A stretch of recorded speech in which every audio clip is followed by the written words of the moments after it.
decided to pursue a career in law because it gives me an opportunity to help people. When a client chooses us to represent them, they're entrusting us with a huge responsibility. It's our goal to exceed their expectations with our personalized service and to help them to achieve the best possible recovery to compensate them for their injuries. That's where we come in. We come in and we solve that problem for them and really set them on the right track in order to try and get back to what their life was like before the accident happened.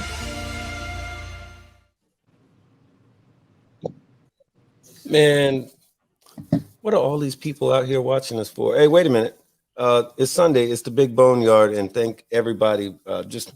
Thank you so much for coming back and joining us again, just 7 days from the last time we did this thing. So again, welcome to the Big Boneyard. You got myself, Big Bone 1%er, Archbishop 1%er, as per always.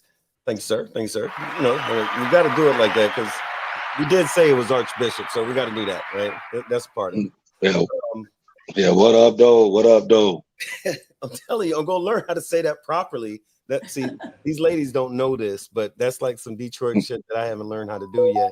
But I'll get there. So I'll tell you what. So this week, this is a part 2 to what we were talking about last week, which is a very serious topic that bikers definitely need to know about. So many people got back with us. We got a lot of feedback on last week's show. It is still Human Trafficking Awareness Month, so we're going to do a part 2 to the show last week. We're just going to step it up a notch or two. But if we can begin with if we can begin with a prayer, but actually if we can begin with our disclaimer, Archbishop, you can help us with that, sir. Well, our disclaimer is this is our opinions, and our opinions alone doesn't have anything to do with our prospective clubs.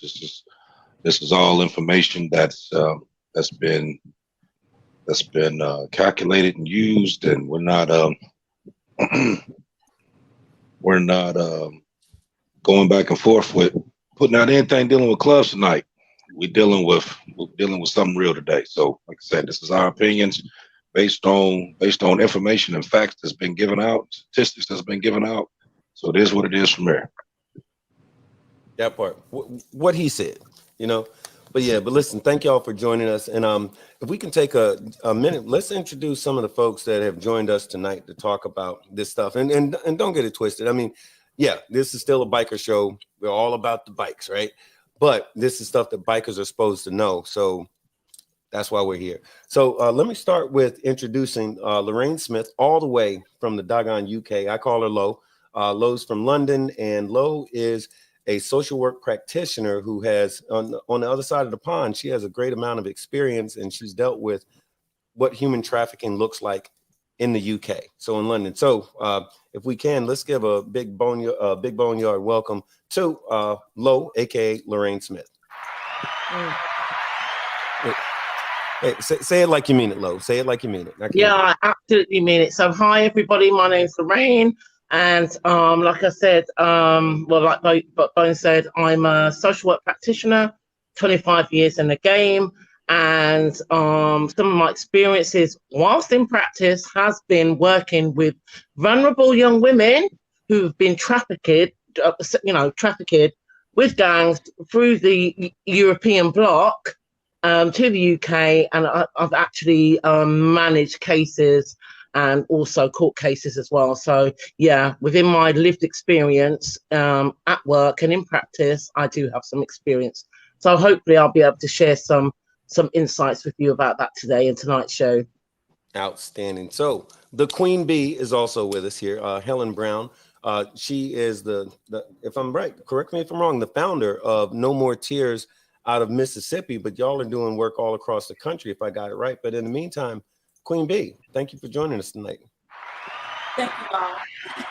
Thank you all for having me. And yes, I am the founder of No More Tears, and we are based out of Mississippi, but our services are worldwide. We build foundations for those who have been victimized due to human trafficking. Right. Outstanding. And one more person. And might I add, go right ahead. Might I add, I am a biker. I was going to get that. Harley Davidson. So I AKA am a biker. The Queen Bee part of it. That's the Queen Bee yes. part of it. Right on. Yes. Because on occasion, she's been known to ride her shit. But your bike is a road glide? Road glide. Because you know they go up front, right? Did you know about that? Road I glides knew go up that. Yeah, front. road glides up Go up front. front. That part. Okay. All day, And every day. that part. You know, we just hurt a lot of people's feelings with that statement. That's some old I biker know. shit. Road glides up I front know. because that's where they're supposed to be.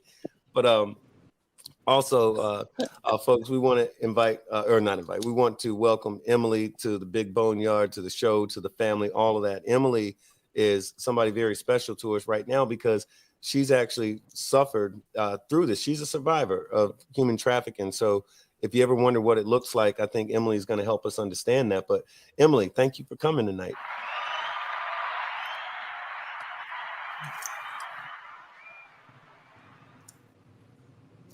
Go So, ahead, Emily. having said that, Emily is quiet. Let me say, Right. she hit us with one of these. Right on. Anyway, so I'll tell you what. So it is Human Trafficking Awareness Month, and Lord knows we're going to try to end out the month putting again some more attention on this. And I guess if we could get started, Queen Bee, your whole thing is kind of blows my freaking mind because much like Tone Poly that was on the show last week, who told us a amazing story about 3 young kids that he rescued, and we were kind of blown away with that. So glad that it happened, and he gave us the play-by-play. Tell us about, we want to do the who, what, when, where, why, and how with you. So I guess my first thing I want to ask you is what got you interested in doing this work? Like, how did that start?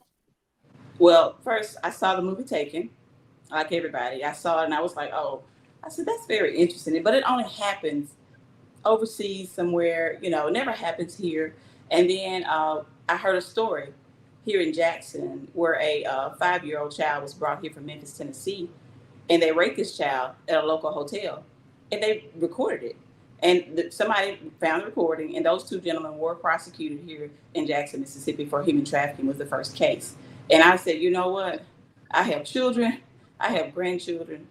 We need to say something. And so that's how we started. And actually, that's how I met Emily, because I knew Emily's mom. Emily's mom rides motorcycles, so there's a connection here. So we've been doing this for a long, long time, and and I want to say that I am so proud of Emily. And Emily is a thriver, and I learned so much from her. She taught me that she's more than a survivor; she's a thriver because she has beaten the odds, and she's in my ear teaching me and telling me how to go and what to do. I can remember going to a jail cell with Emily, and Emily sitting me down talking to me and telling me this is what it is. And it was sad to say that, just because a person wears a uniform does not mean they're always here to save you. Sometimes they could be working against you. So you got to understand, they come from all different walks of life. These people, these perpetrators come from all different walks of life. You're going to see that. And I see so much every day that I really can't. I don't want to say too much on this live, but it is so much that I see every day. People that have their hands in this, because this is a $1 billion industry, and where there's money involved, you get all types of people. So and it's going to scare you. So 2 things for full disclosure purposes. You are a police detective or a police officer in some I am fashion, law enforcement. correct? I am law enforcement. So you're in law enforcement. If I remember properly, you were a part of a human trafficking task force, which kind of springboard you into creating No More Tears. I am on the human trafficking Mississippi Human Trafficking Council, and what we do is train. We go out and we train everybody, different agencies. We train the community, go in the communities, bringing awareness to human trafficking, and we go anywhere. And basically, another thing that we work together and we save those who are in that world and in that game, those who want to be saved. Because some of them, you have to understand that Stockholm syndrome. You can't blame them for not wanting to get out because of Stockholm syndrome. They don't know any better. It's just what they were taught. So No More Tears.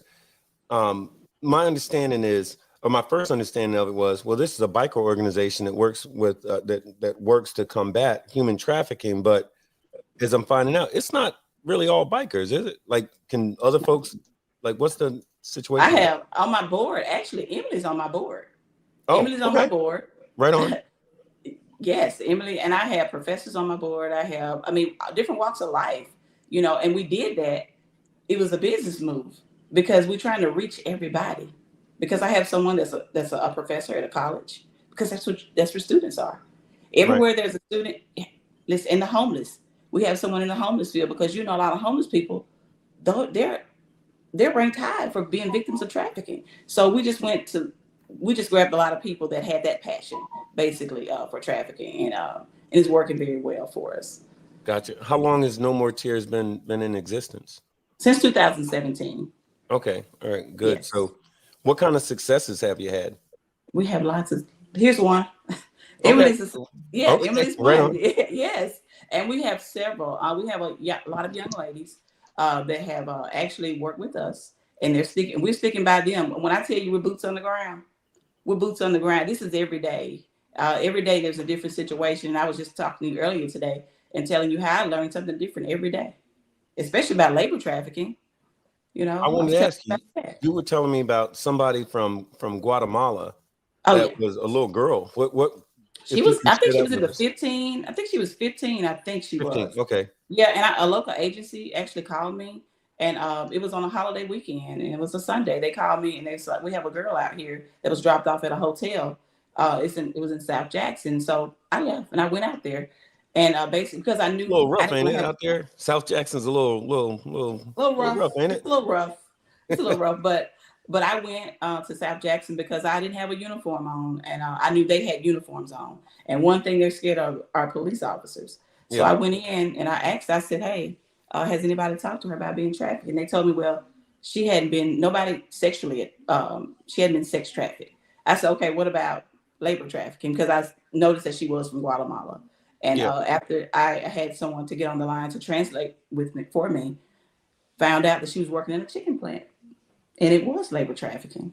So we got a lot of people, and when I tell you, we have a team that's so strong here on the local level, state, federal, and homeland security. When I tell you, it's amazing that we all work together, and we got her help. In regard to the girl from Guatemala, so one, I mean, she wasn't there on her own accord. I mean, like, how did they Right? keep her there? I mean, did they beat her? Did they drug her? Did they, They were beating her. threaten to- they were beating? Okay, They were beating her. Yes. and Yes. I'm assuming they wasn't paying her, I guess, either. Correct. Yeah. All right. Her uncle was getting all the money. All right. Yeah. Well, Well, a lot of times, like when we was talking to Tone last week, big shout out to Tone. I know he's on there right now. yeah. He's on the chat. So shout out to him for what he's doing up there in Detroit. But what he was saying last week was that a lot of these girls that's getting abducted and bought into this trafficking scene has came from actual family members. People that they actually were around all the time, people that they trusted. So I guess my question is, it's like, and I know this is probably more on Emily, because she can actually speak on this, as to like how exactly did it actually start. I know there was a process that took place before this happened, or was it just something that just all of a sudden just boom, this is what went on. Right. Are you talking about in regards to the familia trafficking? Right. Right. So Right. the familia trafficking usually starts early in the home. When the child is a minor. Right. I'm just going to give an example. Say that a mother goes out and she leaves her daughter there with her boyfriend or stepdad, and he messes with her. And she tells her mom, like, "Hey, look, this happened while you were gone." And she's like, "Girl, shut the hell up. That's how our bills are getting paid. Right. Don't say nothing. You want to live on this." So it's basically like they're allowing their children to be used in that way, and they're aware of it, but they're reaping the benefits. Right. And that goes on a lot. And a lot of times that, a child doesn't say anything until they're old enough to know better, because that's what they grew up doing, and they think Right. that's normal. Right. Right. And then you're most definitely right about that, Emily. And a lot of times those children act out, and we label them as being having behavior problems. because we don't look beneath the surface. And that's what we need to start doing, is looking beneath the surface and figure out, why is this child acting like this? Because this is not normal. You know, and if Right. you all sit back, and I can tell you, if you sit back and you think about things when we were younger, trafficking was all around us then. And it's crazy, because I was telling Big Ball earlier, you know, I have 5 granddaughters, and 2 of my granddaughters' mothers, they're survivors of trafficking. You know, it Wow. has been going on for a long time, y'all. That This is hit why home. That hits home. listen, Right? and it hit home really for me after, because I didn't know this prior. But coming up, I saw it, y'all. But I wish I knew then what I know now, you know, but it was coming. That's what they did back then, you know. Shh, don't say anything. And, you know, Yeah, so and everything is trafficking. basically like a family secret. Yes, and also a Right. lot of people thinking that trafficking is only when you cross state lines. Trafficking can happen right here in our backyard, every day, all day. Absolutely. You know, and one thing we need to start doing is stop victimizing the victim again. When a Right. person tell you they've been trafficked, stop asking them, telling them they did it because you were on drugs. When nobody wakes up and say they want to be a drug addict or being prostituted, okay? Right. We're not Right. talking about these. We're not talking about these Johns who are out here. Well, we don't call them Johns anymore. They're sex buyers, is what they are. Those Right. are the ones that need to be on the news every day, instead of these Right. people, these women and children who are being trafficked. And I know you all know that, you can tell I'm getting hyped because I'm passionate about this, and Yeah. this is what I see. And we need to do more things like this and talk about this, and we need to become educated on what it really is, and say that and stand on it. Right. Yeah, Right. I have Right. to second what Queen Bee's saying. Absolutely. I'm absolutely hearing you, because it's not just even within the UK and Eastern European, you know, the European bloc. There is Yes. everybody kind of looks at the bigger picture, but actually some of the most horrific cases I've worked with has been in trafficking, has been domestically within my own backyard. Yes. Okay. And Yes. just to kind of like broaden it out, I just want to be mindful, but it's not just children. We're Right. talking about, in the UK, people with cognition deficits, young people, 15, 16 or 25-year-olds that have a learning disability. Because this is kind of the user group I work with, and I've worked with so many young women that have either a mental health disorder or a learning disability that have been trafficked domestically in Mm-hmm. my backyard where I live. And I work for the borough. I'm not going to, obviously, for disclosure Right. purposes and for Right. GDPR purposes, but yeah. So it's a real thing. And in my practice, I've literally worked on a court case, for a year, for 1 year. That's how serious it was, with somebody who had a cognition deficit that was trafficked by a gang of males for almost 3 years. Her family didn't even know where she was. Mm. And I How do worked on you? that. I was commissioned Yeah. because I work for myself sometimes as well. So, you know, I I just work for myself at times. So I commission myself out to local authorities to, I guess you would call that your local government over here. So I worked on that case for a year. So just to let you know, that's how serious it is. So you've got Yeah. your domestic as well as the broader picture, because, we've got an issue in the UK. It's huge, absolutely huge. Lo, It's let me so ask you big. something. I was just wondering. So you've been in this this industry, or working within 25 this years. field for 25 years. What are some of the things that you've seen in the UK and throughout the Eastern Bloc? What are some of the either one, the telltale signs, like that someone has been trafficked, or more importantly, what sort of folks do you see most vulnerable to trafficking over there? And is It's it quite different than here? similar to what Emily and Queen Bee's saying. It's you kind of like some of the situations are, young women or vulnerable people in hotels, and lots of men going in and out the hotels. That's a telltale sign. Yeah.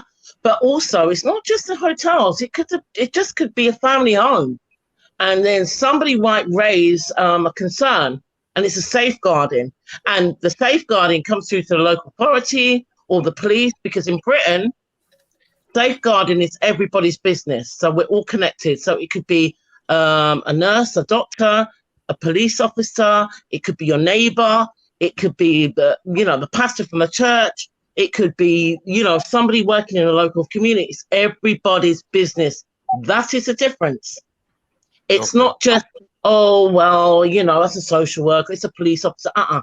It's completely different. So, but more importantly, it's something that is hard. It is very hard because people are, there's a fear factor as well, because we've got gangs operating. And what they do as well, they kind of, I'm not sure if you've heard of Cocoon, Queen Bee, when they take, okay, so basically what they do, so gangs of, it could be drug dealers or sex traffickers, they will take over somebody's property who's vulnerable.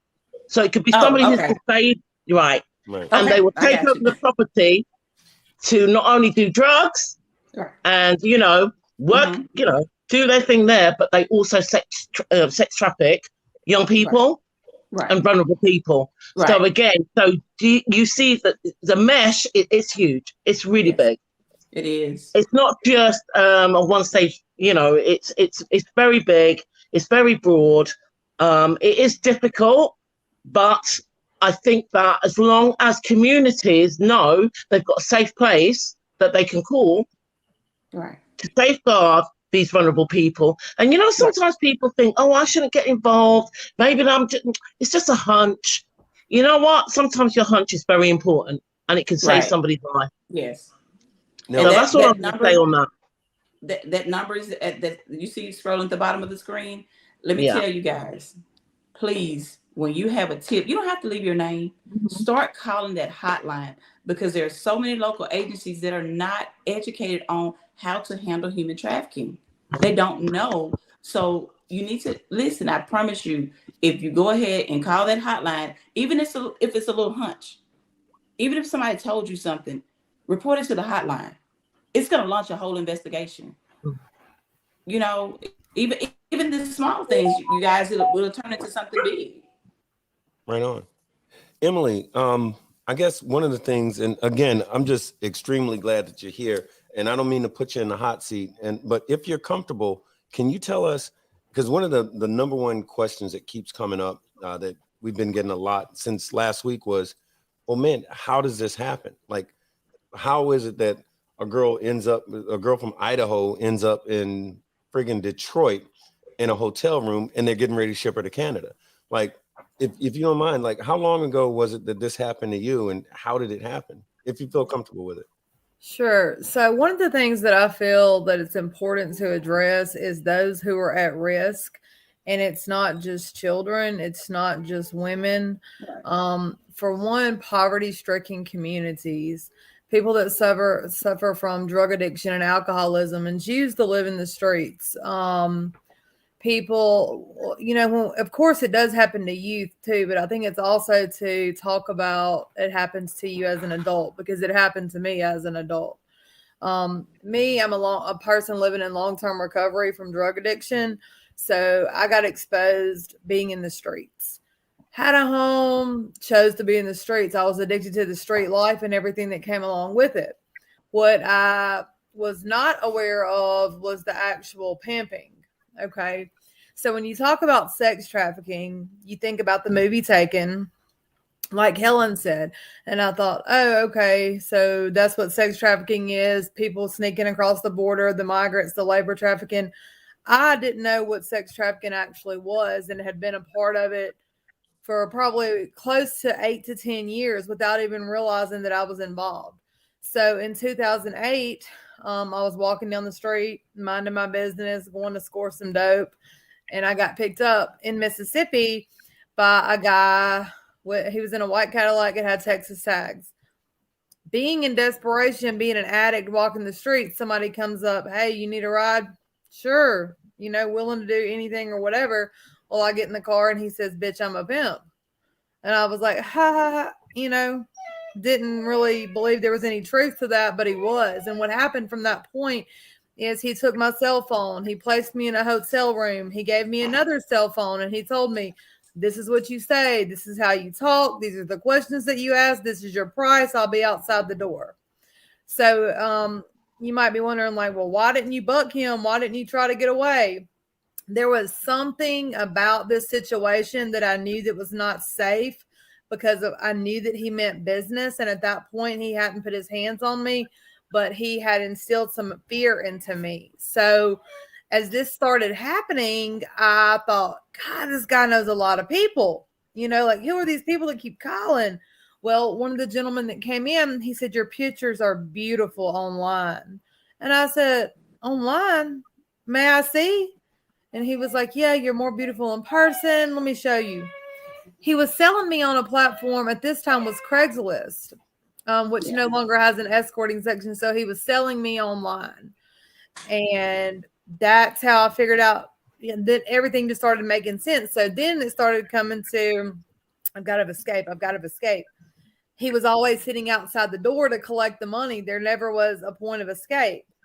Right. And one night, now, mind you, I was in the streets. I was running for some legal trouble. The night that I finally got some relief, I called the police myself. I knew I had a warrant. I was just trying to get away from him. I didn't care. And when the police arrived, because there was no knowledge of sex trafficking or what was actually going on, they didn't ask who my name was. They didn't ask who his name was. They just thought I was another girl on drugs that was crazy, that was tripping. And I wasn't even on drugs at the time. So they offered to follow me outside of the city limits of Jackson, Mississippi, and that's what they did. So sex trafficking is, there's a couple of different definitions, but for me, I kept denying that I had been a part of sex trafficking because I had developed Stockholm syndrome. Right. I ended up developing a relationship for the perpetrator, which is crazy because I was supposed to be street smart. I was supposed to know better than, and I ended up falling for the okie doke, the manipulation. I felt obligated. He paid for some rooms. He bought me some clothes. He did this. We were going to build an empire. We were going to do this, all these crazy things that never happened. What kind of places did he have you working out of? So initially it was hotels, truck stops, casinos, out of town. Like, you would take me out of town, New Orleans, Bourbon Street, Canal Street. The game's different there. In different towns, you're going to have different means. You're going to be sold on different platforms. The platforms are constantly changing. Backpage took their Craigslist took their escorting section down because someone got murdered. So then they started working on a platform called Backpage. Well, that became illegal because it was owned in the United States. So they switched the name of it and they changed it. And it was owned out of another country. So it's still going. It's still in operation. But it depends on what city you're in. And you talk about how did a girl in Idaho end up in a hotel in Detroit? Because what happens is in these same cities, there's only so many clients or Johns. So you have to move to another city because they don't keep wanting the same thing over and over again. So either the pimps trade, I'm just going to talk freely if that's okay without a filter. Go ahead. Do your thing. So the pimps trade their hoes. They go into other states, and then when they're used up here, they just sell them as a whole into another country, and nobody, a lot of the times these people have been missing for so long, or they've been on alcohol or drugs for so long that nobody's looking for them. Right. Yeah. Right. Man. And that's, as crazy as that seems, and I appreciate you sharing that. And, because I think what happens is we have a tendency to gloss over what it is that takes place. And because it's hard to think about, it's definitely hard to think about. But if it kind of smacks you right in the face and you're thinking that's somebody that you love that's happening to, it's a terrifying thought. And you want to make sure that they're protected. So if the only thing anybody gets out of this is how to keep their family members and their loved ones safe, then we hit a home run. If we do the second part of it, the reason I was asking you, like, where were you, is because every place that you mentioned, as in the thing that we just have addressed and we realize again and again and again and again, is that us bikers, man, we are some of everywhere. There's bikers in the UK, all over the UK, all over London, which Lo and I have talked about this before. Bikers all over the UK, bikers all over Mississippi, all over the country, and at every place that they might have taken you to, or even in the case of the girl in Guatemala who was working at this chicken plant. Guess what? There's bikers that work there. There's bikers that go there. If we know what to look for, we can start engaging and, you know, and doing what we need to do to help out. Speaking of, what would you say, Queen Bee, what are some of the, if you meet a person or you run across person, what should we be looking for? Like, what kind of stuff should I say if I'm just in fucking Walmart or whatever, and I see what am I looking for that makes me think, hey, damn, that might be somebody in trouble right now? Well, in a lot of cases, you walk right by them and you wouldn't know what's going on, because a lot of times you wouldn't be able to identify it. But we're going to say, we'll say as far as the labor part, the people that are on the side of the street that's begging, if they're underage and they're begging. Just like I was telling about that 1-year-old child that was at Target with the mother. That's a part of labor trafficking. And they were using money, and the person was getting all the money from her.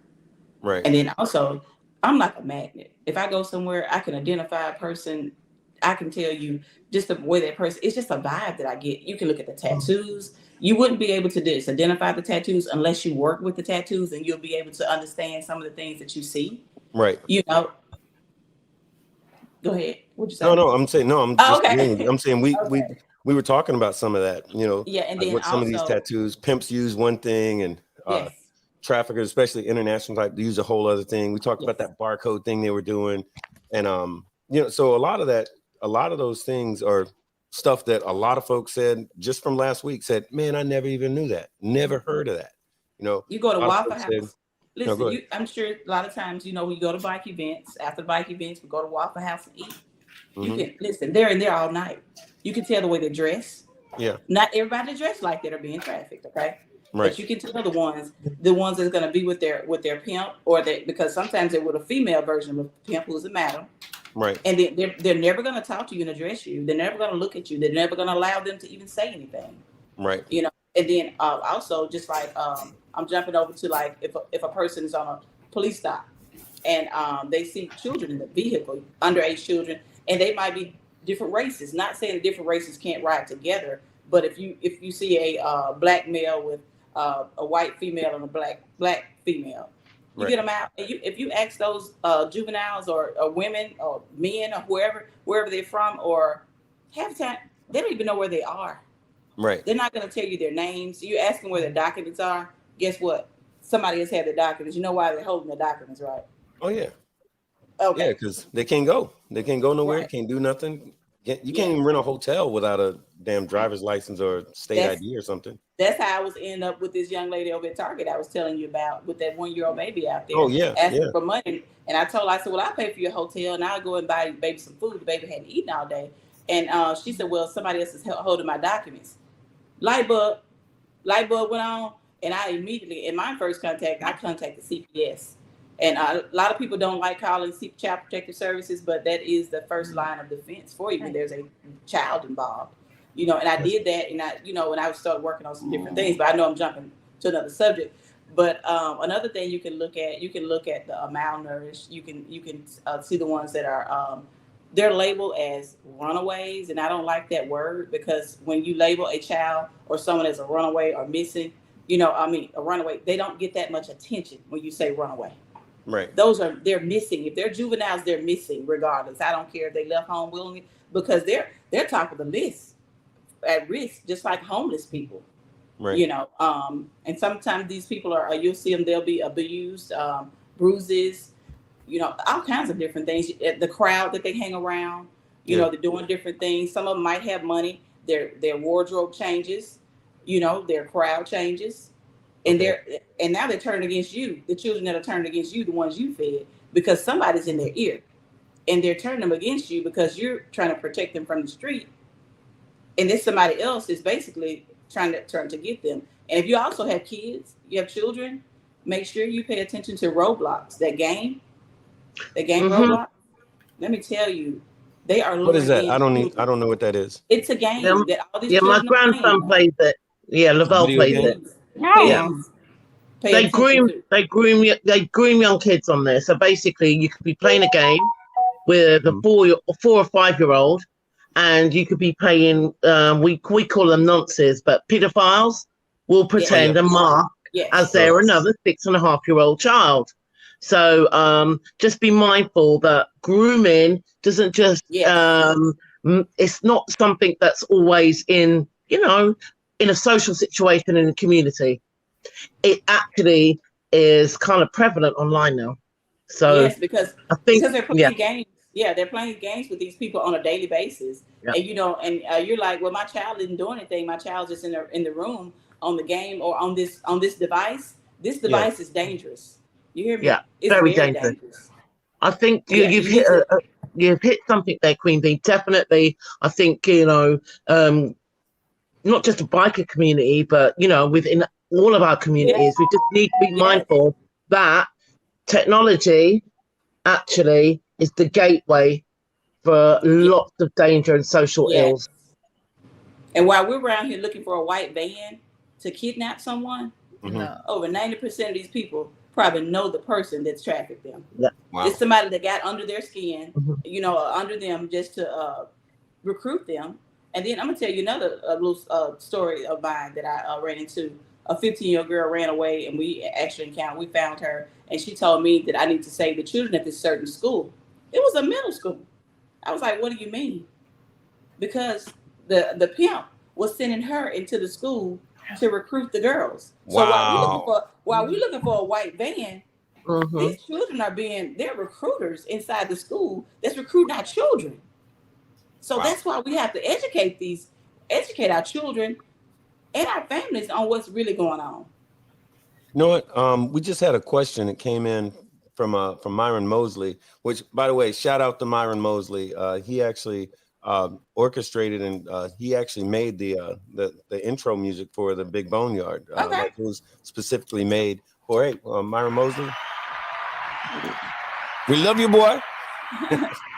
Yeah, he's a very talented musician. Like, he hates it when I say he's like Prince because he can play everything.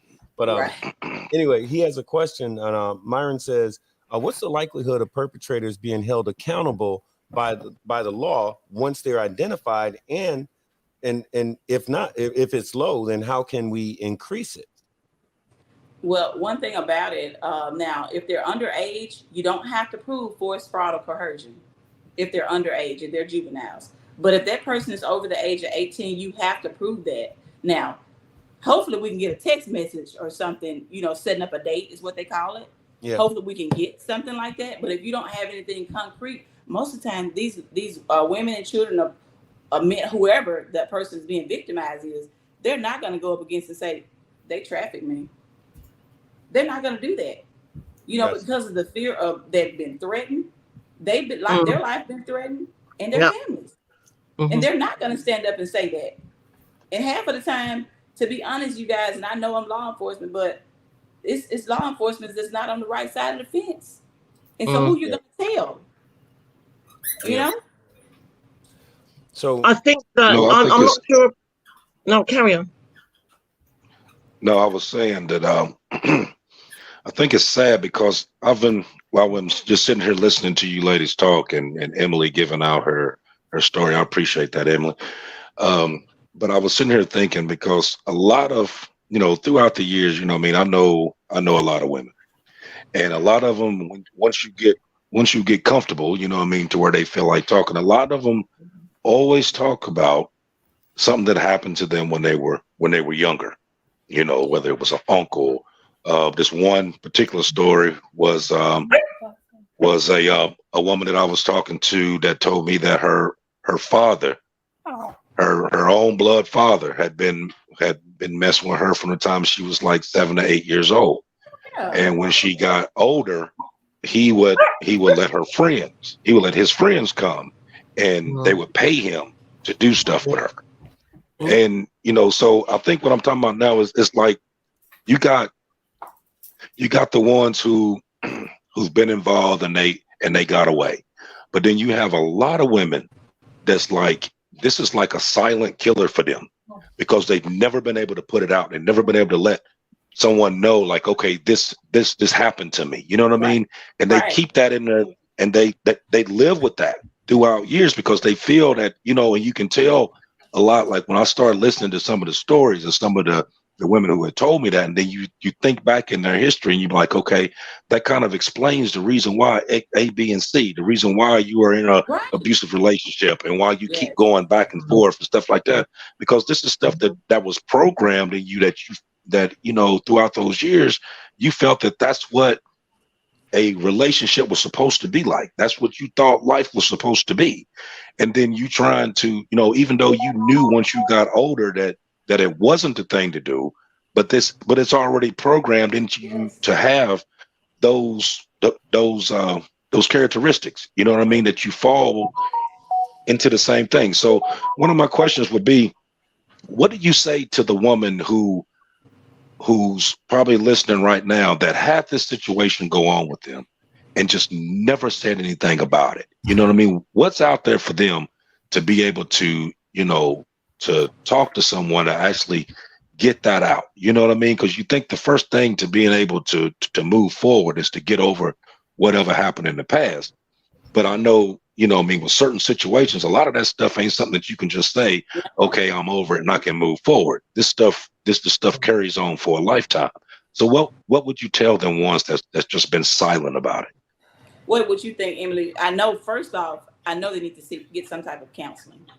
I know that's going to be the first thing they need to do is get some type of counseling because, you know, they're going to need it because when you open up old wounds, different things starts to happen, especially things you had blocked out for a long time. So, Emily, I mean, I think you would be a good person to answer that. So the question, I'm sorry, ask the question. I had to take my dog outside. The question was, What would you give a person? Just say, for instance, we have a person that we've actually encountered who needed some. We got them out of the game. What would be the first thing because they really didn't tell their story or they didn't tell anybody what went on? So you tell me what would be the first thing that you think so they can start actually facing what actually their past, their demons. You know.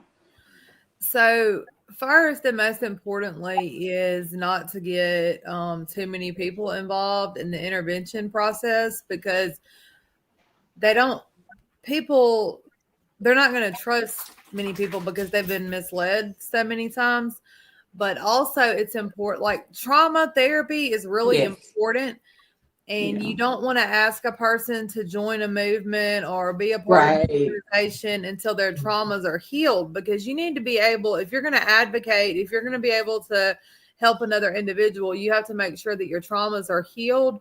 But also it's important to find out, like, if the person really truthfully wants to change, because a lot of times they'll act like they want to get out of the game, but deep down they believe that that was their boyfriend or that was like their only family because they've been alienated from their family for so long. They've been alienated from friends for so long that person, that attachment that they have is, even though it was miserable and they went through a lot of really bad things, they tend to go back to that situation. So you have to really get a person, you know, to get gut level honest about what they want. And you can't really force a person to be ready for something that they're not, because that lifestyle becomes addictive. Just Right. like the dope game. You know, Right. that money comes fast and that money comes easy. And if that's all you've been doing for the last 10 years and somebody's telling you to go out here and get a minimum wage job and you're making at a job in a week, which you can make in 15 or 20 minutes, you know, it's the only thing you have to change is everything. But it takes a lot of guidance, just like it would in that type of situation. You know, it takes a team of people. It takes Yes. doctors, it takes social Yes. workers, it takes therapists, it takes a like-minded person that's been where you've been. You know, it's about attraction rather than promotion. You have to attract somebody to a new lifestyle if this is what they're used to. Right. Well, you know what? Let me throw out a couple of things real quick. We've got a lot of folks that are sharing some thoughts and so forth with us. One of which Cecil, aka Jalen Walker, the motherfucking Night Stalker. We were in the Marine Corps together, and Okay. also in BFI. Love you, boy. But he said this is not new to our community. No. This Right. this just doesn't happen to our girls either. So that's the thing that, you know, we definitely should remember that too. It's not, because it's real easy to focus on the little girls and watch them. I have 2 daughters, so that's easy for me in my head to forget that this can happen to little boys too. Yeah. Frost says, as always, he does a great job in reminding me to please share with everybody. Please remember to like, share, and subscribe, because we want to keep putting out great content like this. So let folks know what we're talking about. This is a subject that everybody should definitely know. So definitely like, share, subscribe, all of that. If you haven't hit the like button tonight, do it. If you haven't shared this with somebody else, get this in front of some, I don't care, biker or not, get this in front of some folks that need to know about this stuff. But you know what, Bone? Yeah. You know what, Bone? It was another thing I was going to say too. Mhm. You know, like I said, like throughout the years, like I said, I've talked to a lot of people, you know what I mean, dealing, and that's why this kind of, when I brought up about doing this type of show, it didn't, like, it hit home for the simple fact of the people that I knew that went through it. Right. And it was like one of the biggest things that I asked was like, okay, why didn't you reach out to someone? Why didn't you tell your mother or your father or somebody?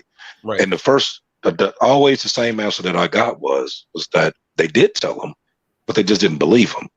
Oh, wow. You know, Okay, because this other person, whether he was a dad, a stepdad, a brother, boyfriend, or whatever, you know, they felt that it was going to cause some kind of disturbance, or it was going to interfere with what they was trying to do. So they kind of pushed it off as though these young ladies were liars. You know what I mean? You just making this up for that we can break up, or you don't like him, so you making this up for me to, you know, and it's like, when you put somebody into a situation like that, especially at a young age, that that you can't go to the person that you feel is supposed to be able to protect you, because they're not going to believe you.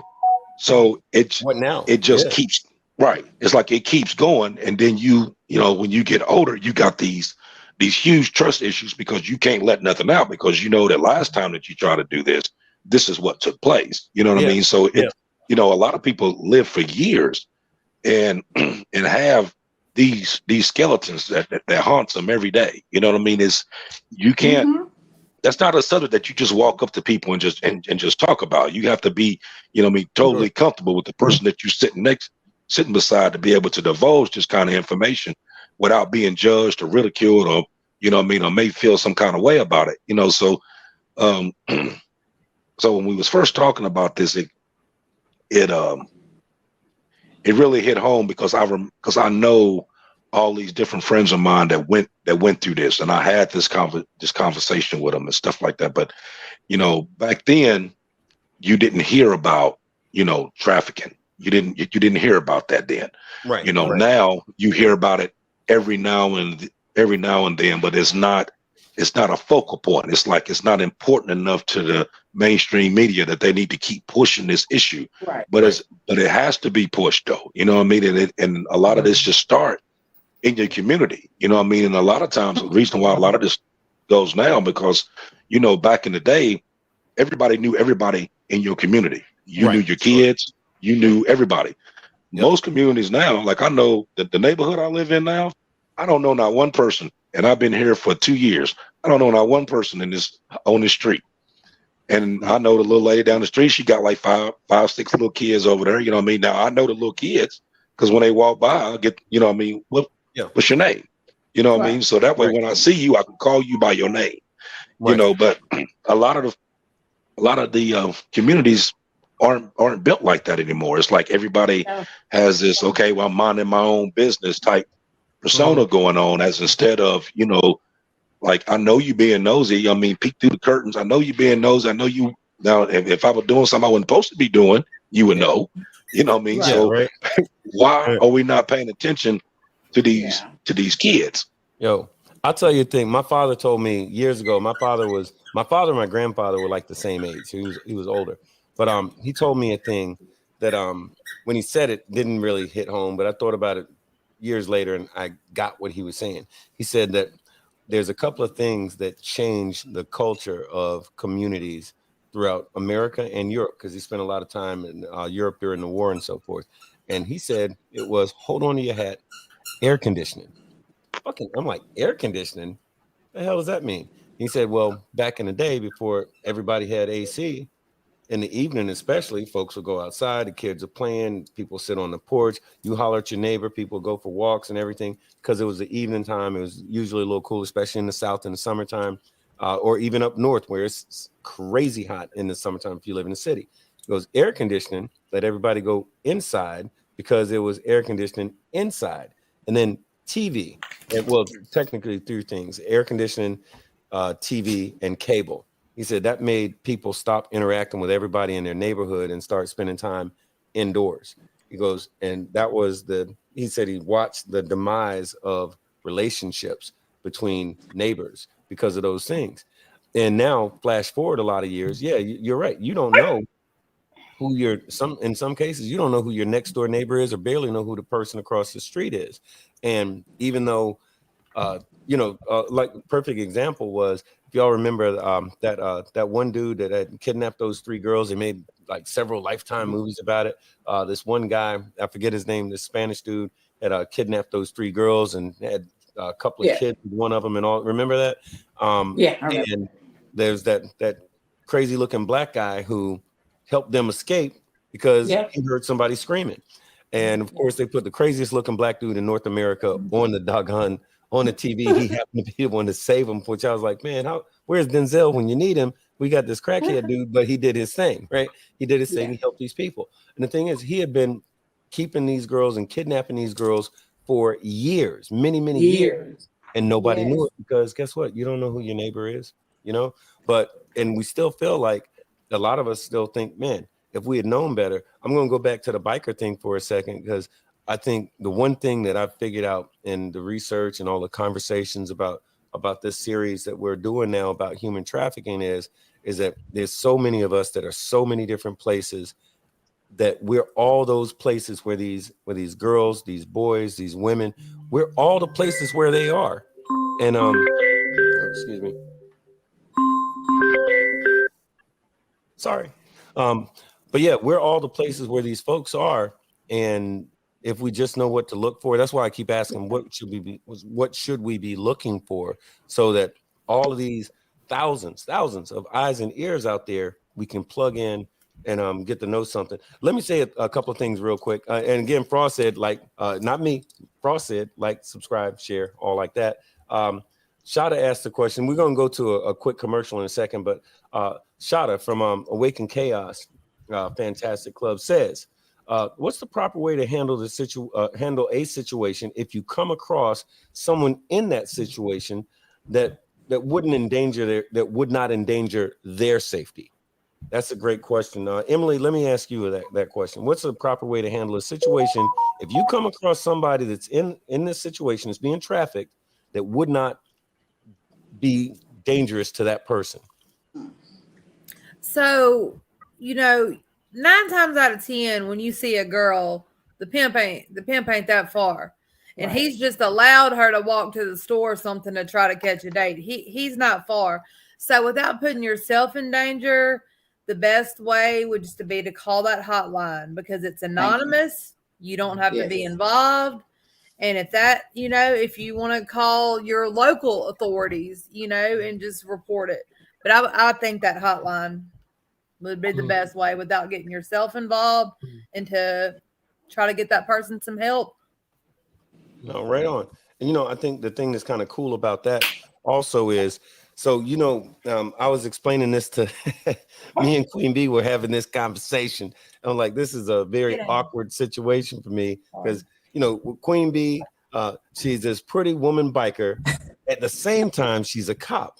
I'm like, that's the diamond in me makes that a difficult thing, but I know. But the father in me makes this, hell yeah, you got to get plugged into this thing. So, and like Tone said this last week, is that, hey, we don't call those three numbers. This is one of those situations, and y'all won't hear me say this a lot of times about a lot of things, but this is one of those situations where is get whatever, in my opinion, get as much help as you can when it's time to help these women, these little boys, these little girls. they need help, and they don't give a damn where it came from. You know, they need help. And sometimes they don't even know that they need help because they've been in this situation for so long. Stockholm syndrome. They've been conditioned. You know, they've been, you know, we say, I use the word conditioned, but it's training. They've been trained to think a certain way. They've been conditioned to think the worst of the police. They've been conditioned to think the worst of anybody that comes around them, because that's what they've seen. They've seen the worst. So we got to do better with that. But I got a quick one. Yeah.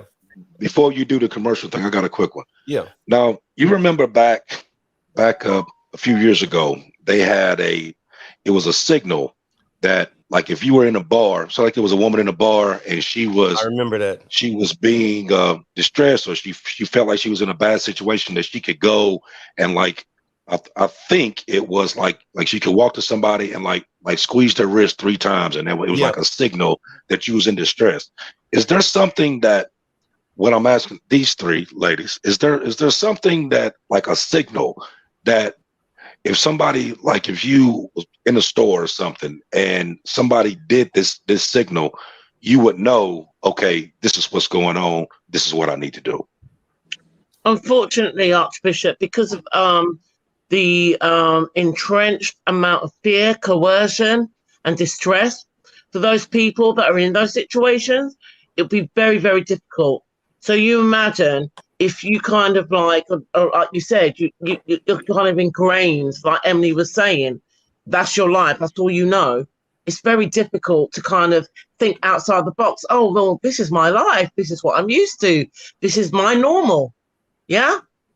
So maybe it's about each one teach one, and maybe it's something that we can kind of, you know, as the collective, think about introducing something, because actually even in the UK there's no discourse around that. So it's really around kind of like I think you was talking about picking up on, well, what do you do if you see something? Actually, all of us we are empaths, and if you walk into a situation and you can kind of pick up on the senses, because 80% of communication is nonverbal. Think about it in that way. Right. So you could be out somewhere and you can actually pick up if something's not right between a couple, or something's not right. You can kind of pick up on it. So, you know, trust your judgment. It's not always, you know, you just kind of just have some insight and just be vigilant about your surroundings. I think sometimes in life we get caught up. We're not really looking out for what's going on around us, but just trying to be vigilant, you know, because the world is not such a safe place. And as, you know, members of our community, there's a lot that we can do to safeguard others. There's just being mindful about your surroundings and just being, you know, just being vigilant. That's what I would say to everyone. And that's not just, you know, that's everywhere. That's in your neighborhoods. That's your next door neighbors. That's church, your biker community, wherever it is. Doesn't matter. Yeah? Hey, so we're going to take just a few minutes to do some, man, I always say this wrong. It's not station identification. Just a word from our sponsor. No, but look, we're going to take a quick 30 seconds or so. And but look, when we come back, look, the phone number is going to be scrolling. So if you have some questions for Lo, for Emily, or for Queen Bee, please, y'all don't be shy. Give a call. They're not going to bite. Well, Emily did once, but that's because she don't like she don't like bikers. She made that very clear. No, I'm kidding. Anyway, so let's take a break. And you guys, look, if you have questions, call in. There's great questions on the chat, but y'all call in, ask. I decided to pursue a career in law because it gives me an opportunity to help people. When a client chooses us to represent them, they're entrusting us with a huge responsibility. It's our goal to exceed their expectations with our personalized service and to help them to achieve the best possible recovery to compensate them for their injuries. That's where we come in. We come in and we solve that problem for them and really set them on the right track in order to try and get back to what their life was like before the accident happened. See, that wasn't even all that long. And we just broke out for a minute, but yeah, so the phone number is scrolling at the bottom. So if y'all have any questions, you know, definitely, please, we don't always have this opportunity to talk to these ladies or the ladies like this, but y'all feel free to call in. I'm sure they'd love to talk to you. But in the meantime, though.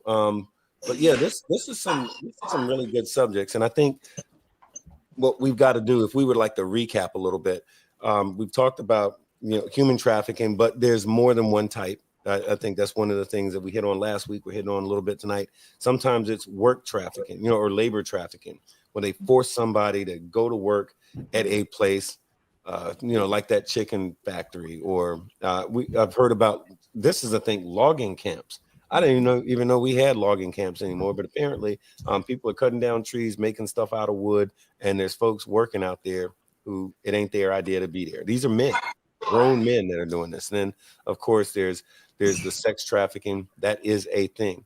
A lot of times, and like I think Queen Bee, you mentioned you saw the movie Traffic.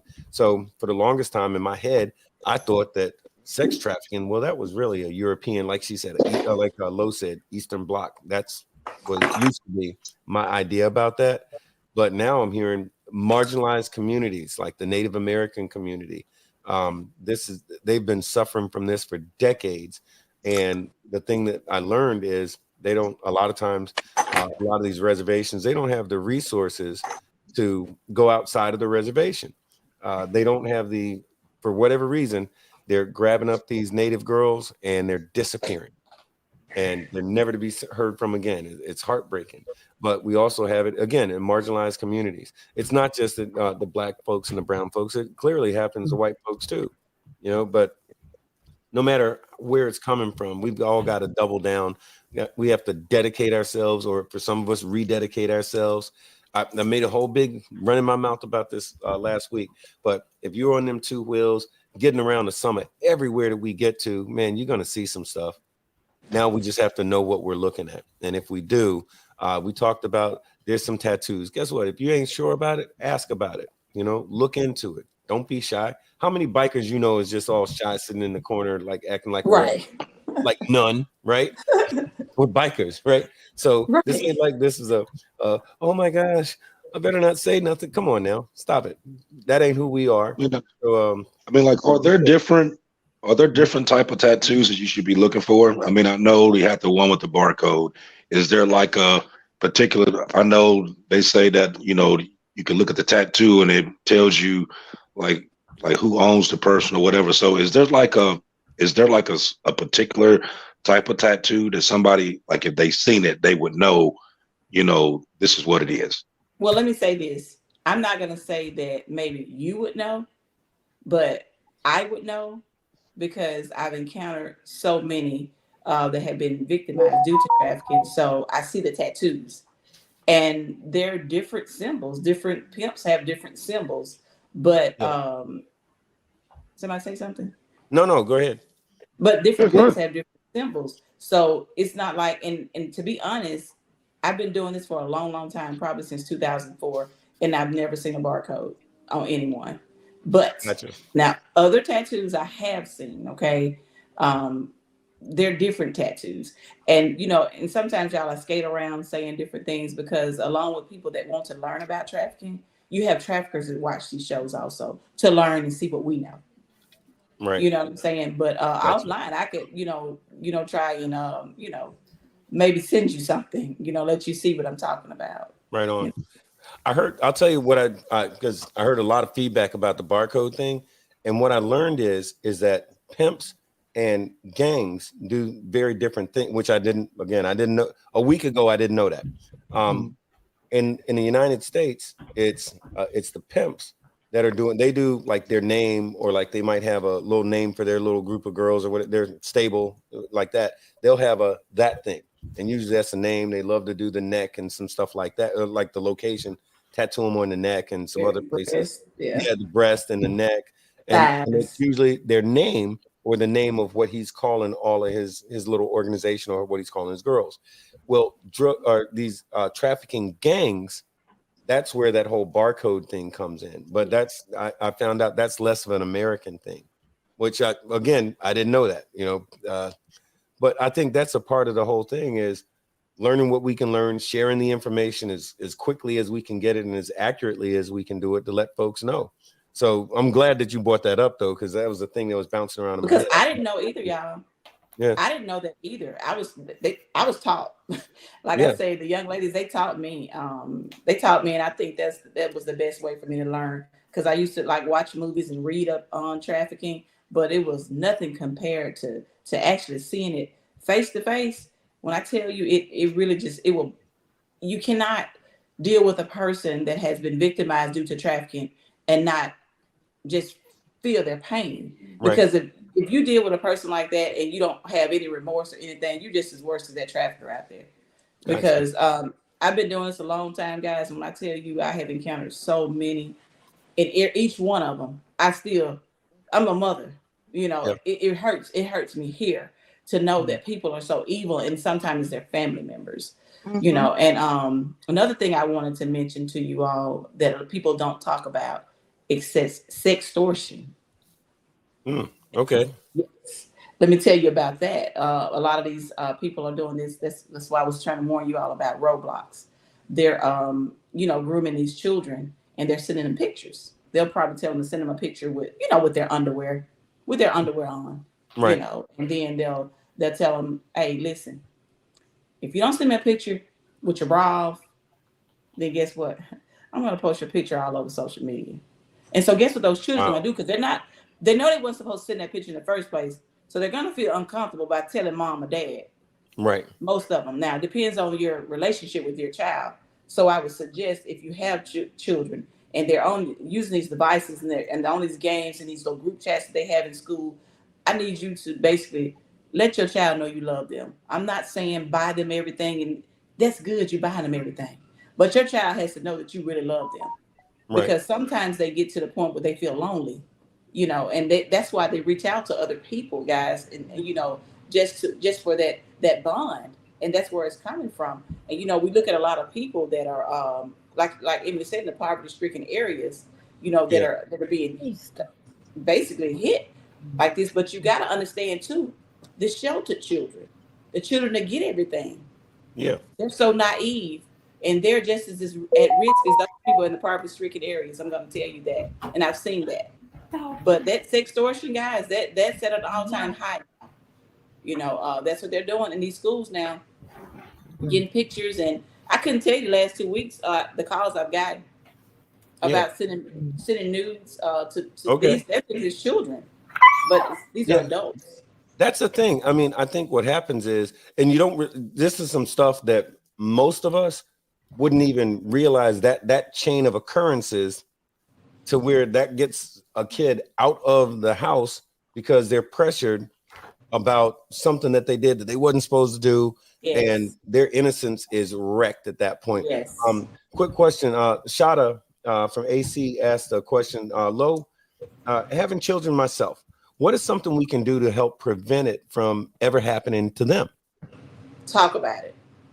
Mm. Because a person think that just Mm. because it's not happening to them, that we're not going to talk about it. That's just like HIV, guys. A lot of people don't talk about HIV because they think if they don't talk about it, it's not happening. But I can tell you that you need to talk about trafficking, like you get up, like you read the Bible in the morning. Well, I didn't say that because everybody probably don't read the Bible in the morning, but just like you eat, okay, you need to talk about Right. trafficking with your children, because if you don't teach them, somebody else is going to lure them and teach them the wrong things.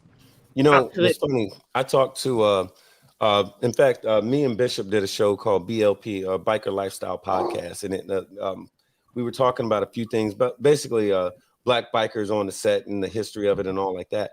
And we talked about the Green Book, a whole other subject, how black folks used to have to travel, and they had a green book it was called a Green Book, and it would tell you where was safe to stay, where wasn't safe, and basically to help you traverse the world back then if you was black trying to get from point A to point B. One of the things that came up wasn't so much that, but we also got into the subject of what we used to call, in my family, the talk. Most black folks, I thought the talk was when your parents talk to you about your first interaction with the police. Not that there wasn't ever going to be one, but when it happened, here's how you got down with the police to keep from getting dead. And at my age, I'm talking about back in the 70s when when the talk was had. I was shocked to find out that, my white friends, the talk to them was about sex. the talk with us was about dealing with the cops. I didn't know that, but there was conversations being had about what we deemed as important. Having said that, I don't give a damn whether you're black, white, or plaid. This is an important conversation that all parents need to be having with their children. And Yes. of course, if you're one of these parents who are getting ready to do this to your kids, then fuck you. Go play in traffic. Go die somewhere. I mean that in a good way, good way. But for real, people need to know about this because it might be somebody else's kid. It might be somebody's parent that's doing this to them. Which again, I'm learning this right now as y'all are telling me. I've heard it 4 or 5 times tonight from Archbishop to you, Queen. Matter of fact, I've heard it from everybody on this panel that's a thing, and it's troubling. It's terrifying. It's So, sick. Yeah, I think you got to be able to. You got to be able to have that open line of communication with your children, but also with the. I'm sorry, Archbishop. Sorry. Hey, hang on one second, caller. Go ahead, Archbishop. No, I was saying, like what Queen B was saying, the open line of communication with your children is a must. You know what I mean, and let them know that they can talk to you about anything without being judged. That's the biggest thing. Because if they're able to come to you and talk to you about pretty much anything without being ridiculed and judged, which makes them more open to tell you about stuff. Another thing is the kids that come to your house to see your son and daughter, they gotta be. You make them feel comfortable as well, because it may be something going on at their house that they can't talk to, but they can come to you. And that's happened before too. You know what I mean? So communication is key to a lot of this. Right. Well, give us a second. Let's see who's giving us a call right now. What happened? Oh, hey, thank you for calling the Big Bone Yard. You got a Big Bone 1%, Archbishop 1%, and a whole bunch of other folks who are joining us tonight. I didn't see anything. Lo Smith, and Emily, who's on the line with us right now. I didn't know that was open. Hey, what's going on, Big Bone Radio Check? You know who this is, Walker the Night Stalker. Man, that's Walker, the motherfucking Night Stalker. How you doing, brother? I'm doing good, man. Listen, I'm happy that you really are addressing this issue, and you got the sisters on the line. Quite good. Our community, man. Listen, we got a lot of things going on, and the most important thing that I can say, my input into this conversation, is we are the shit filters. We have to be the shit filters in our community, and I can't say it any other plainer than that. We have to take back our community. That we are under constant attack by everything. I'm the father of 5 boys, brother. Yep. So I've been running it like a unit, and I inspect what I expect. Hoorah! Let's not act as parents because we got to a point of affluence and we want to give our children everything. But the best thing that we can give our young people, not only our children because they're all our children, but our young people, is our presence, our transparency, our example. And like you have the sister there that's a part of that law enforcement, just think of the things that she can't say to us. She can't tell us. There's things that they don't want us to know because it would frighten us, bro. Americans are soft right now. Yeah. And our young people have the answers. All we got to do is tap into that energy, and they will give us the blueprint. We have the knowledge. They have the knowledge of this world. We have the wisdom, and together we put them 2 things together. We can come to an understanding. Yep. I'm your parent.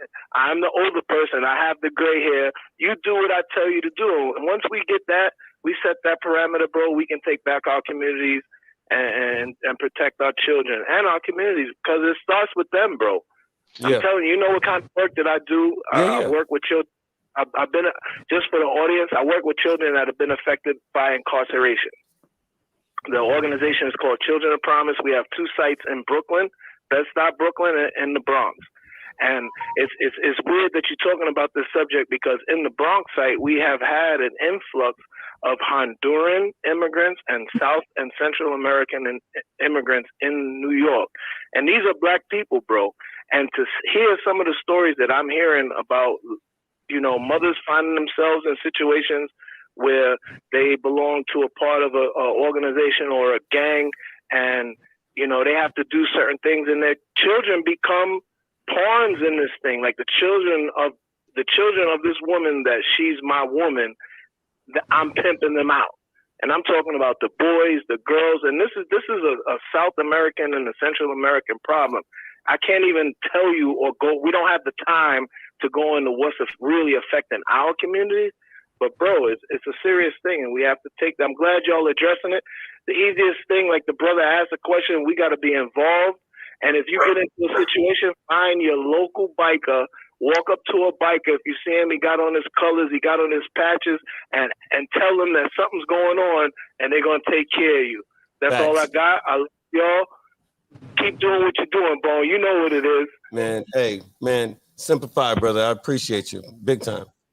Yeah, so just to share this, that was doggone Cecil, aka Jalen Walker, Night Stalker. And this dude, look, when I tell you, he talks like he walks it. And we used to say that back in the day. He was with a unit in the Marine Corps called Fast Company. And I won't go all up into it, but that motherfucker caused more funerals than COVID and came back home to embrace children. I mean, real talk. I get emotional about it because he did his thing. He did his thing for this country, and then he came back and he's still doing his thing for this country. So that's a dude that speaks with a huge amount of credibility, and it touches my heart that he took time out of his life to reach out to us to share, what he's doing and his thoughts on that thing. But but going back to it though, I think the big thing, we've got some great questions coming in, and but I just really think if actually Queen B, if you could kind of give us a how to avoid it and what to do when it happens, and then we'll get with Emily and figure out what looks on the other end of it. But and I know we've said it a time or two, but what sort of stuff? I mean, and you told us some stuff, but let me be specific. Let me try that. Let me be specific. You're at a carnival, which I recently learned is a thing. You're at a carnival. How do you know that the guy operating the ride versus the woman selling you cotton candy? If you see, what are you going to see there that might tell you, hey, they might be in trouble? Well, I mean, that's hard because you're at a carnival and you really don't know unless somebody tells you. If a person tells you, a child tells you that this person is telling me to come to their camper. They're giving me candy. They're telling me to come behind the building. I mean, you really can't pinpoint anything at a carnival, at any big type of event like that, unless someone tips you off or say something. Right. I mean, I don't know. What do you think, Emily? Because I'll tell you, the reason I mentioned the carnival is because I found out through, again, just looking into some of this and from hearing from a lot of people, I was told that a lot of people at carnivals, at freaking standby, I was told that a lot of people that are in carnivals are trafficked. And I'm like, how does that even make sense? And they told me that the people that are working there have been grabbed up in some town, because carnivals move from town to town. They'll grab somebody in one town, and guess what? They're working for the carnival now, not making any money, and they're forcing them to stay there. And God forbid they say anything to anybody. I'm thinking that's the craziest shit I ever could think of. That makes no sense to me. But I'm sorry, as you were saying, Emily. Not to stereotype a carnival worker, but I am going to a little bit, because from my observation, what I have seen at carnivals in my area and surrounding areas, most of them tend to look like they're using drugs. And like I said, I don't want to stereotype them, but if they're being held hostage but they develop this relationship, some kind of Stockholm's or domestic violence type situation, they're being enslaved by something. You can believe that to make them want to stay. They are enslaved by something that is benefiting them, or some type of fear has been put in them. Right. Yeah. But one other quick thing I want to say while we're talking about events and things like that, the Super Bowl is coming up. Yeah. And I don't care where they hold it. That's one of the largest times for trafficking ever. The Super Bowl. Because you have people coming in from out of town. Everywhere. And you have these pimps that are going to travel to that area, these pimps that are going to be in that area already, and everybody's there. Everybody's looking for a good time. Right. Okay. Yeah. Gotcha. Any large event. sporting Okay. event, anything, Yes. concerts. Okay. Excuse me, let me say this. The church Yeah. conventions, Ooh, that's a What? good one. For real? For real? What? Church convention? let me tell you You something. serious? When I speak and when I tell you something, it's from something I've seen. Okay. Church Yeah. conventions. Mm. Trafficking at the church conventions. I would not have guessed that. I'm not even kidding you. I mean, I've been learning a lot. I'm telling you. If I Wow. tell you That that was something, just I've never would have thought that. if I tell yeah. you something Wouldn't have thought it. that when I tell you that I can tell you every profession that there's somebody dealing with trafficking in there. Let me say that. Okay. I'll say this: the Republican National Convention happened in Tampa a number of years ago, and I knew a bunch of girls who were dancers, and I knew a guy who owned an escort service, and every single one. Now, this is on the more legit side. You know, there's no. I'm not talking about a trafficking situation. The strip clubs was jam packed full for the entire time because before the Super Bowl they have the media week before that. Yeah. So this is like a big thing.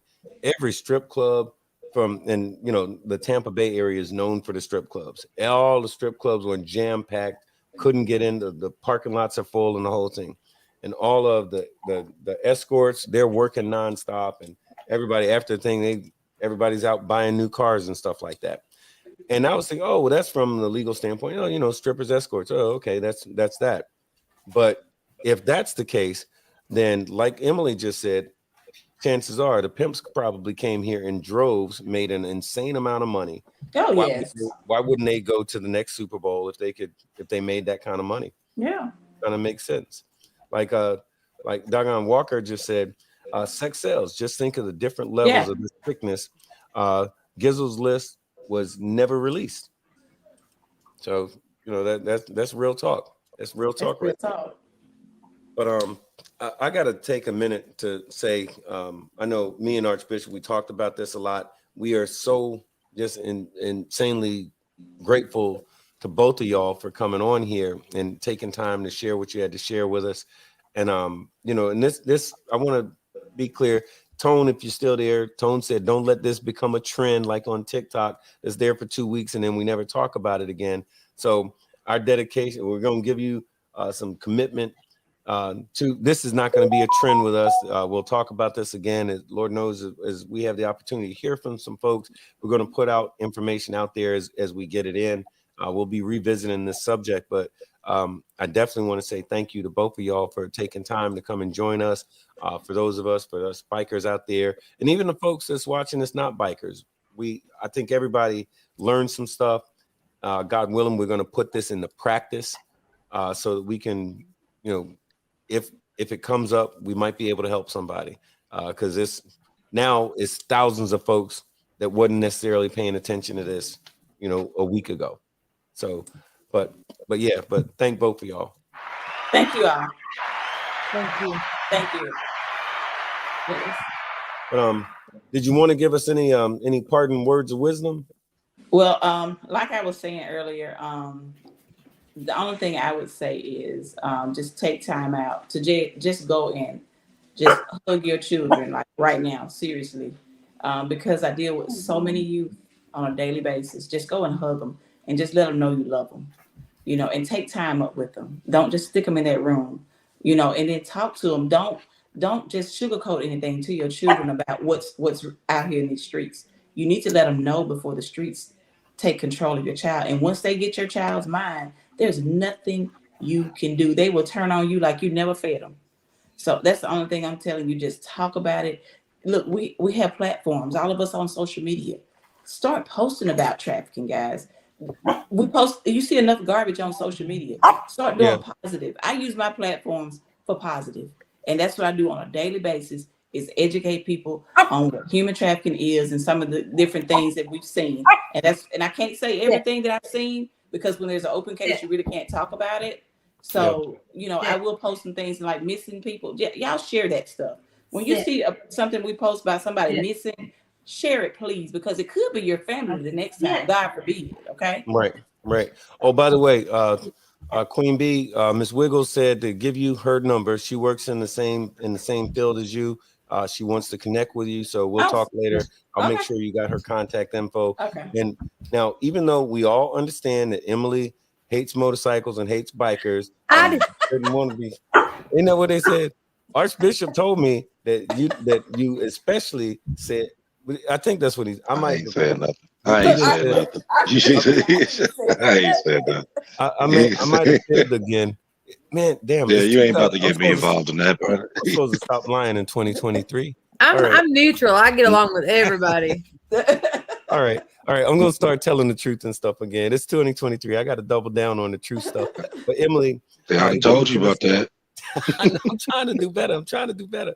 But yo, Emily, if you got any parting words for us, we'd love to hear them. Just that knowledge is power. Keep shedding the light. Keep talking about it. And and when I say knowledge is power, it's not just about what you see on TV. It's not even the ladies that are with pimps and what might seem consensual. It's usually not. And I saw somebody said a comment earlier. What about the bottom bitch? I saw that too. But just the bottom bitch was victimized also. Right. Mm-hmm. And she's pretty much paid some of her dues, and now she's doing the same pimp game. But it's just an insanity cycle. Yes. But yeah, just keep shedding the light. Keep talking about it. Gotcha. Right on. Well, we definitely appreciate it. And to both of y'all, again, I can't do that enough. I'm going to wear that applause button out tonight because, we just really appreciate y'all like in a great fashion. And, in another week, we're going to be doing this thing again. Archbishop, what say you, sir, on the subject of this stuff that Emily said? Because, I don't know if Emily be telling the truth, but what do you say? No, actually, I appreciate both of them being on here. Emily, it takes a lot of guts to get on here and say what you said and to tell your story. So I greatly appreciate you doing that. And Queen B, keep up with the good work. What you're doing out there is, like I said, hit us up and let us know. Postings or whatever. We'll post it on the show. We'll post it on social media or whatever. Thank you. I think the biggest thing that we have to do as adults and as parents is to, like I said, have an open communication with your children now. With this day and age, with us dealing with, mostly kids come in, they just want to play video games. They don't want to go outside. They're just kind of like out of sight, out of mind. Like I know they're in the room playing the games. Okay, but what are they actually doing? Right. Start monitoring what it is that they're doing. Check their cell phones, check these apps and these sites that they're going on and see who it is that they're talking to. Of course your child ain't gonna like it, but you keeping them safe on the back end.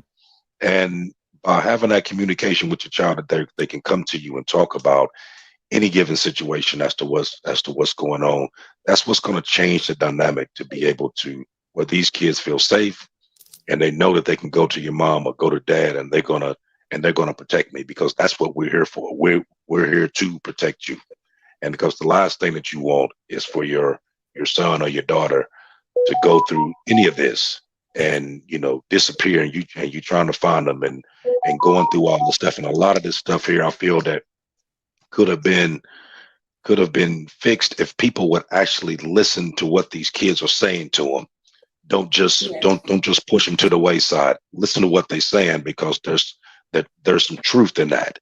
You know what I mean? And if they coming to you telling you this, then they feel comfortable talking to you, and you should do your due diligence to get the answers and to find out what this child is talking about.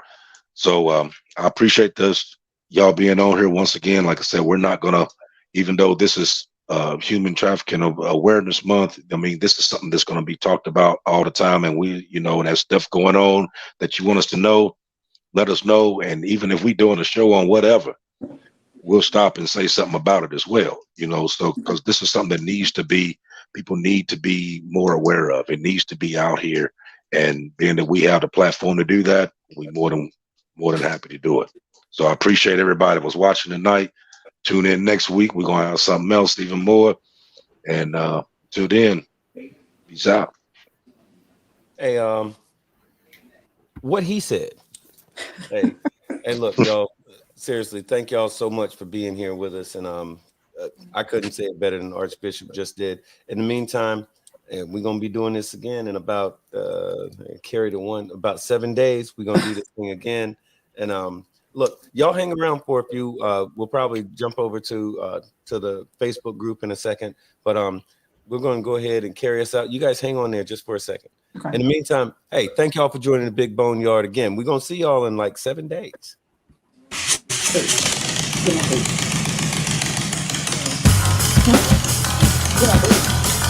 to the Big Bone Yard. Enter at your own risk.